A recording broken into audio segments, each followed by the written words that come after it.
कि मुझको हरा दोगे। मारता जाता और यही कहता जाता। शाम का अंधेरा हुआ, मिस्र के मैदान के लोगों ने अपने अपने घरों की तरफ जाने लगे, अपने अपने घरों की तरफ जाने लगे। मिस्र के गवर्नर अमर इब्न आस का बेटा भी अपने घर की ओर चला गया। जैसे ही शाम का अंधेरा हुआ, सूरज डूब गया है, शबे दजूर का मौसम है, वो शख्स अजनबी इंसान एक कोने में जाकर सिसकिया लेता है। इतने में एक बूढ़ा शख्स आता और आकर उसकी पीठ पर अपना हाथ रखकर सहलाना शुरू किया। जख्मों के निशानात इतने बने हुए थे, डर से बेचारा चीख था और कहता है, कौन है जो रात की तन्हाई में मेरी बेबसी से प्यार कर रहा है? अरे कौन है जो मेरी बेकसी को गले लगाना चाहता है? कौन है जो मेरी बेबसी से प्यार कर रहा है? वो बूढ़ा शख्स कहता है कि मैं एक बूढ़ा हूँ और मैं देख रहा हूँ कि तुझ पे जुल्म हुआ है, मैं देख रहा हूँ कि तुझे सताया गया है, मैं देख रहा हूँ कि तुझे तड़पाया गया है, मैं देख रहा हूँ कि तुझे रुलाया गया है। लेकिन हिम्मत, हौसला मत हार, हिम्मत से काम ले, अदल के दरवाजे पर जाकर अपनी बैठक जमा ले, इंसाफ के दरवाजे पर जाकर दस्तक दे। वो शख्स कहता है, अरे मैं किसके दरवाजे पर जाकर अपनी आवाजें लगाऊं? कौन है जो मुझको इंसाफ देगा? कौन है जो मेरी हिमायत करेगा? वो बूढ़ा शख्स कहता है, अभी ना उम्मीद मत हो, चला जा मदीने, वहां मुस्तफा वाला रहता है। जरा बोले सुभान अल्लाह। चला जा मदीने, वहां मुस्तफा वाला रहता है, नाम उमर है, नाम उमर है। जैसी बेचारा पहुंचा है, पहुंचने के बाद लोगों से पूछता, बता तेरे बादशाह कहाँ रहते हैं? पूछने का अंदाज तो देखिए, क्या कहता, बता तेरे बादशाह कहाँ रहते हैं? मदीने के लोगों ने कहा, तुम मेरे बादशाह को मदीने के मोहल्लों में मत ढूंढो। अरे ढूंढा है तो ढूंढो, किसी गरीब को सीने से लगा रहा होगा। जरा बोले ना सुभान अल्लाह, किसी गरीब को सीने से लगा रहा होगा। मेरा उमर तुझे महलों में नहीं मिलेगा। अरे तुम उसे तलाश करना है तो तुम उसे वहां तलाश करो, किसी बेवा के सर पे शफकत का हाथ रख रहा होगा। मेरा उमर तुझे महलों में नहीं मिलेगा, तुम उसे ढूंढना है तो वहां ढूंढो। अगर वो थक गया होगा तो थोड़ी देर के लिए अपने हाथों को तकिया बनाकर किसी खजूर के पेड़ के नीचे थोड़ी देर के लिए लेट गया होगा, तुम उससे वहां तलाश करो। अब ये बेचारा पहुंचा है, तलाश करते करते पहुंचा है। पहुंचने के बाद देखता क्या है कि आका उमर सो रहे हैं, हिम्मत नहीं परी की जगाया है। थोड़ी देर के बाद आका उमर बेदार हुए और आका उमर जैसे बेदार हुए, उस अजनबी को देखा, देखकर कहने लगे, अरे तू कहां से आया है? तुम्हारा नाम क्या है? तुम्हारे चेहरे का रंग बता रहा है कि तुझ पे जुल्म हुआ है, तुम्हारे जिस्म की नजाकत बोल रही है कि तुझे सताया गया है, तुझे तड़पाया गया है। अरे बूढ़ उमर के रहते हुए इस्लाम के हुदूद मलकत ने किसने तुम्हारे साथ जुल्म किया है? बुल उमर इंसाफ करेगा। इतना सुनना था, वो अजनबी इंसान कहता है, आका उमर आप पूछता हूं मैं कहां से आया हूं? मैं सताया गया हूं, मैं तड़पाया गया हूं, मैं रुलाया गया हूं, मैं मिस्र से आया हूं। इतना सुनना था। आका उमर कहते, अरे मिस्र में मेरा सच्चा जानशी अमर इब्न आस खुद मौजूद है, तो तुम्हें तो वहीं पहुंचकर इंसाफ ले लेनी चाहिए था। तुम इतने दूर सफर तय करके क्यों आ गए? वो अजनबी इंसान कहता है, आका उमर अगर मिस्र के किसी और की कहानी होती तो मैं उस दरवाजे पे चला जाता, लेकिन मिस्र के गवर्नर अमर इब्न आस के घर से ये जुल्म की कहानी शुरू हुई है। इतना सुनना था कि आका उमर के चेहरे पे जलाल का कई रंग आया और जलाल ही में किसी को बुलाकर कहते हैं कि जल्द अज जल्द यहाँ से निकलो, मदीने की सरहदों सीमा छोड़ो, मिस्र की सरहद में दाखिल हो जाओ और जाकर अमर इब्न आस से कहना, ऐ अमर इब्न आस, तुझे गवर्नरी के ओहदे से हटाया जा रहा है और आज के बाद तुम गवर्नर नहीं हो। ये बेचारा पहुंचा है, जैसे पहुंचता है अमर इब्न आस से कहता, ऐ अमर इब्न आस, अमर इब्न आस, तुझे गवर्नरी के ओहदे से हटाया जा रहा है और आज के बाद तुम गवर्नर नहीं हो। और चलो तुझे खलीफा वक्त ने बुलाया है, चलो तुझे जानशीन मुस्तफा ने बुलाया है, चलो तुम्हें खलीफा सिद्दीक अकबर ने बुलाया है, अरे चलो तुम्हें उस उमर ने बुलाया है जो रहता है मदीने की गलियों में, लेकिन दरियाए दजला पर चलने वाली बकरियों को देख लिया करता है। अरे उस उमर ने तुझे बुलाया है जो रहता है मदीने की गलियों में, लेकिन मकाम नहबंद पे सारिया के लश्करों को देख लिया करता है। उस उमर ने तुझे बुलाया है। अब अमर इब्न आस जैसा ताकतवर गवर्नर कांप रहा है, थरा रहा है, क्या गुनाह हो गया, क्यों बुलाया है, क्या गुनाह सरजद हो गया है। जैसे ही चलना शुरू किया, बोला गया तुझे बेटे को भी बुलाया गया है। उमर इब्ने आस ने अपने बेटे को भी लिया, चल पड़े। जैसे ही मदीने पहुंचते देखते क्या है कि आका उमर कुर्सी खिलाफत पे जलवागर है, कुर्सी खिलाफत पे जलवागर है। आका उमर ये नहीं कहते कि बैठ जाओ, अभी मुजरिम हो खड़े रहो, अभी मुजरिम हो खड़े रहो। इतना सुना था, आका उमर कहते बुलाओ उस अजनबी को जिसको सताया गया है, जिसको मारा गया है, जिसको तरपाया गया है।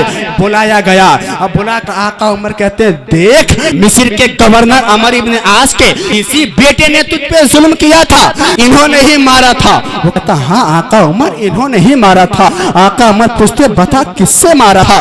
वो शख्स कहता अजनबी नौजवान कहता है कि दुर्रे से मरा था। आका उमर कहते कि तू मेरा दुर्रा ले, तू मेरा दुर्रा ले और मर। जैसे उस अजनबी ने अपने हाथों में दुर्रा लिया और उस अजनबी की पीठ पर बरसाना शुरू किया, मारता जाता आका उमर कहते जाते मारो मारो। जैसी थोड़ी देर बाद आका उमर पूछते अब इसके बेटे को मार लिया है। वो कहता हाँ आका उमर मैंने इनके बेटे को मार लिया है। लेकिन हजरत उमर इब्ने खत्ताब ने जो जुमला दिया था, अगर अपने वक्त के शायर है तो वो भी जुमले को सुने, अगर खतीब है तो वो भी सुने, अगर नकीब है तो वो भी सुने, अगर पीर है तो वो भी सुने, अगर मुरीद है तो वो भी सुने, अगर आलिम है तो वो भी सुने, अगर जाहिल है तो वो भी सुने। आका उमर ने जो जलाल में जुमला दिया था तुमने इसके बेटे को मार लिया। वो कहता हाँ आका उमर मैंने इनके बेटे को मार लिया है। लेकिन कुर्बान जाओ आका उमर के उस फैसले पर। आका उमर ने जलाल में आकर कहा था अब तुम इसके बेटे को मार लिया है, अब इसके बाप को पीटो, अब इसके बाप को मारो, अब इसके बाप को मारो। इतना सुनना था। उस अजनबी इंसान कहा आका उमर इनके बाप ने कुछ गलत नहीं किया है, तुम्हें इनके बाप को क्यों मारो मेरे आका उमर, इनके बाप ने कुछ गलत नहीं किया है। तो आका उमर जलाल में फरमाते हैं अरे इनके बाप ने जो गलत किया वो ये है कि जो इंसान अपने बेटे को नहीं संभाल सका वो मिस्र को क्या संभालेगा, जो इंसान अपने बेटे को नहीं संभाल सका वो मिस्र को क्या संभालेगा।